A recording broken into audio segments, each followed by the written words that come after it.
Fala galera, Henrique Ribas com vocês. Estou aqui especialmente a favor da Benq para a gente falar de um monitor de altíssimo nível que já está comigo há vários meses. Eu faço questão de trazer muitas novidades, alguns termos técnicos e aquilo que eu tenho experimentado que vale muito a pena vocês prestarem atenção. Vamos comigo?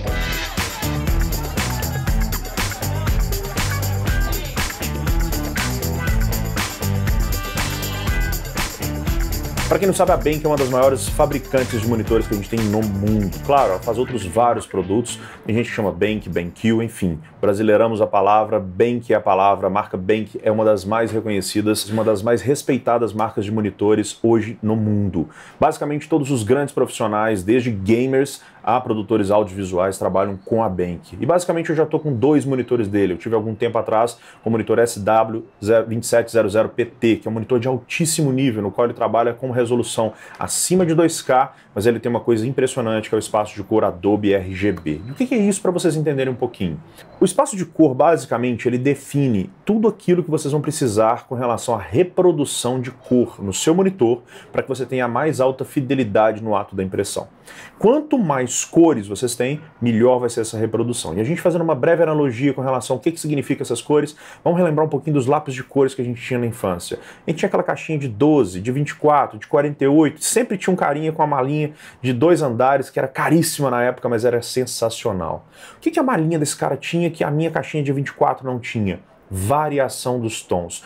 O azul dele até o vermelho ia de uma gama de cores gigantescas. O verde até o azul tinha uma pancada de tons. E é exatamente essa a diferença dos espaços de cores. Nós temos 3 grandes espaços de cores hoje, que é o Profoto, que hoje, digamos, abrange basicamente tudo aquilo que a gente consegue enxergar. O Adobe RGB, que já é um espaço reproduzível, a gente tem monitores e impressores que conseguem reproduzir essa gama de cores, e o sRGB, que basicamente quase todos os monitores exibem, inclusive as telas de celulares que tem uma pequena variação disso. E aí que entra a grande fundamentação do que eu estou falando. Eu não vim cá para falar do SW, vim cá para falar do PD, e é um monitor especialmente designado para fotógrafos, principalmente fotógrafos sociais. Por que eu fiz essa troca e por que é tão importante a gente entender isso?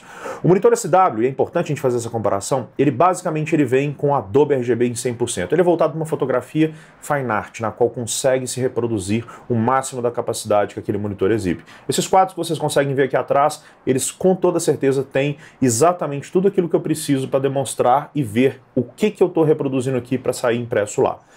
Opções Fine Art tem que estar ligada não só à fotografia, mas também ao tipo de papel, ao tipo de tinta, que é uma categoria, digamos, elevadíssima em termos de qualidade visual. Mas o mundo hoje, em termos de reprodução fotográfica, está muito ligado à revelação fotográfica, à impressão de álbuns fotográficos. A imagem está no seu porta-retrato. E aí, quando a gente tem fotógrafos que precisam exatamente dessa designação, nós temos monitores de altíssimo nível que conseguem ainda superar as minhas expectativas, porque elas trazem a reprodução cada vez mais fiel do que eu preciso. E o PD2700Q é exatamente o monitor que eu preciso para estar comigo aqui dentro do meu escritório, dentro do meu estúdio, nos estúdios de todos os grandes fotógrafos comerciais que a gente tem no Brasil. Basicamente, ele tem a mesmíssima resolução e o mesmo tamanho, um painel extremamente uniforme, no qual a gente precisa para trabalhar. O que significa ser um painel uniforme? É que eu tenho a variação desde um canto direito ao canto esquerdo, desde cima, desde abaixo, com todos os micro detalhes, sem que eu tenha nenhum tipo de ponto de variação de cor. O que mais que eu tenho nisso? Um monitor de padrão IPS.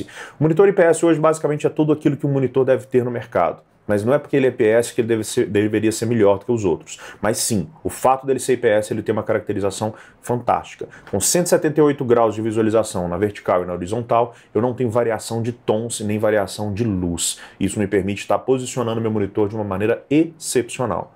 Paralelo a isso, nós temos um monitor que está acima de 2K.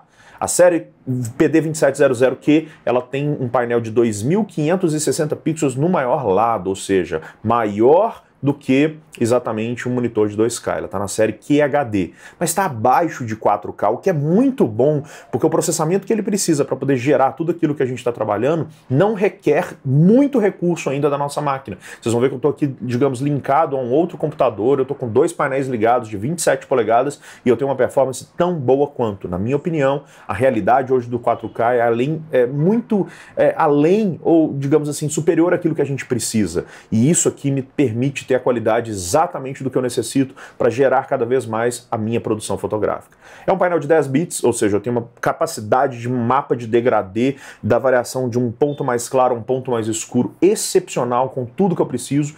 A Bank fez uma caracterização muito poderosa no que tange a questão da preservação dos olhos. Ela tem exatamente um sistema chamado de Eye Care, no qual um dos fundamentos principais é o flicker free, no caso que não fica piscando com constância certas variações, digamos, de energia na tela, e isso faz com que o seu olho canse menos. Paralelo a isso, é um painel fosco. Eu posso ter, às vezes, uma pequena fonte de luz atrás de mim, que isso não vai me atrapalhar, não vai me incomodar. Eu não tenho aquela variação de painel. Eu vou estar com outro painel de um outro fabricante aqui do lado, que vocês vão perceber que eu tenho uma variação exatamente dessas sombras e desses reflexos que me traz uma fadiga ocular. E cara, a gente está lidando com um painel que ele tem 100% do sRGB, que é o nosso mais restrito espaço de cor, porém é aquele responsável pelas revelações fotográficas, pelo mundo web, e está bem próximo aqui dos nossos celulares. Só que ele não para por aí. Diferente do SW, ele não tem 100% do Adobe RGB, mas ele abrange 75% do Adobe RGB, o que já nos dá uma qualidade muito grande, já ultrapassa os valores dos celulares, dos dispositivos móveis, e nos garante um excelente equipamento para o nosso trabalho. Um dos fundamentos principais que esse monitor tem é a preservação cada vez mais da calibração. A gente usa equipamentos como um colorímetro ou um espectrofotômetro para a gente poder calibrar o nosso monitor, e através dele, recorrentemente, a gente faz novas calibrações. E diante dos meus testes, eu percebi que a preservação daquela calibração, ela se estende durante semanas e talvez meses. Eu já estou com ele há 4 meses, isso me facilita muito ter certeza de que eu calibrei apenas uma vez esse monitor, e diante das outras próximas semanas eu fui apenas refazendo os testes, e a coisa tem sido fantástica. Meu veredito final é que esse aqui é um monitor de altíssimo nível, aquele que o fotógrafo, principalmente aquele de comercial, que não trabalha com fotografias fine art ou algo parecido, vai precisar ter no seu, digamos, hall de equipamentos, num custo-benefício altíssimo, superior até aqueles que estão próximos e até abaixo em termos de qualidade. Eu tenho certeza que isso aqui não pode faltar diante de toda aquela mesa de escritório que vocês vão ter. Então confie na minha palavra, dê uma olhada nas imagens a respeito que vocês vão ver, e pode ter certeza, vale muito a pena.